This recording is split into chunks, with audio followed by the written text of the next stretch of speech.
కూటమి ప్రభుత్వం మరో కీలక నియామకం మీద కసరత్తు చేస్తున్నట్టు తెలుస్తుంది. రాష్ట్రంలో మారుతున్నటువంటి రాజకీయ సమీకరణాల టైంలో ప్రతి నిర్ణయం చాలా ఆసక్తికరంగా మారిపోయింది.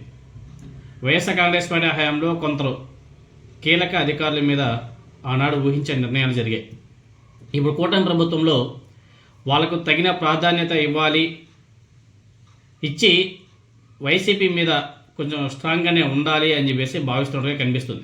అందులో భాగంగానే రాష్ట్ర ఎన్నికల కమిషనర్గా ఆనాడు జగన్మోహన్ రెడ్డి గారి హయాంలో డిప్రెషన్కు గురై ఆ తర్వాత జగన్మోహన్ రెడ్డి గారి మీద తీవ్ర విమర్శలు చేస్తున్నటువంటి రిటైర్డ్ ఐఏఎస్ అధికారి పేరు ఖరారు చేస్తున్నట్టుగా తెలుస్తుంది. ఎన్నికల కమిషనర్గా వ్యవహరించినటువంటి నీలం సాహ్ని గారి పదవీ కాలం పూర్తి కావడంతో ఆ స్థానంలో కొత్త అధికారిని నియమించాలని చెప్పేసి ప్రయత్నాలు చేయడం, సాధారణంగా ప్రభుత్వ ప్రధాన కార్యదర్శి లేకపోతే సీనియర్ అధికారిగా పనిచేసినటువంటి వారికి ఈ హోదా కల్పిస్తారు రాష్ట్ర ప్రభుత్వాలు.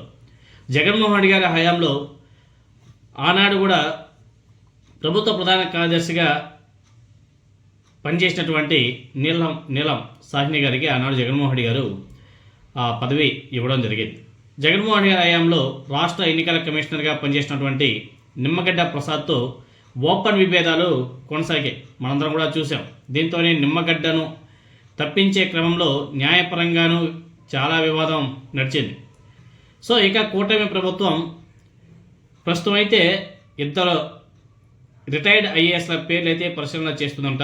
అందులో ఒకరు రీసెంట్గా రిటైర్డ్ అయినటువంటి ప్రధాన కార్యదర్శి నీరబ్ కుమార్ గారు, మరొకరు మాజీ ప్రధాన కార్యదర్శి ఎల్వి సుబ్రహ్మణ్యం. 2019 ఎన్నికల సమయంలో ఎల్వి సుబ్రహ్మణ్యం గారిని ఎన్నికల సంఘం ఏరికోరి ఇన్ఛార్జ్ సీఎస్గా నియమించింది. ఆయన సీఎస్గా ఉన్న సమయంలోనే ఎన్నికలు జరిగి జగన్మోహన్ రెడ్డి గారు అధికారంలోకి వచ్చాడు. జగన్మోహన్ రెడ్డి గారు సీఎం అయిన తర్వాత ఆయన్నే సీఎస్గా కూడా కొనసాగించాడు.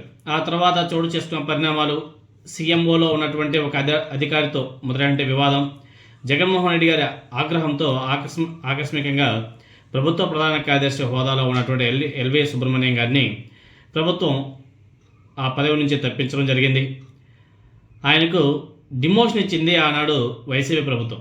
దీంతోనే ఆయన చాలా ఆవేదన చెందడం, ఇక రిటైర్మెంట్ దాకా చూసి పదవీ విరమణ చేయడం, ఆ తర్వాత పలు సందర్భాల్లో జగన్మోహన్ రెడ్డి గారి నిర్ణయాలను ఓపెన్గానే ఆయన విమర్శించడం. ఇప్పుడు కూటమి ప్రభుత్వం ఎల్వి సుబ్రహ్మణ్యంకు ఎన్నికల కమిషనర్గా పదవి ఇవ్వడం ద్వారా జగన్మోహన్ రెడ్డి గారిని అవమానించిన తగిన గౌరవం ఇచ్చినట్లు అవుతుందని చెప్పేసి కూడా చంద్రబాబు నాయుడు గారు భావిస్తున్నట్టుగా కనిపిస్తుంది. రాష్ట్ర ఎన్నికల కమిషనర్గా ప్రభుత్వం చివరికి ఎవరిని ఎంపిక చేస్తుంది అనేది చూడాలి.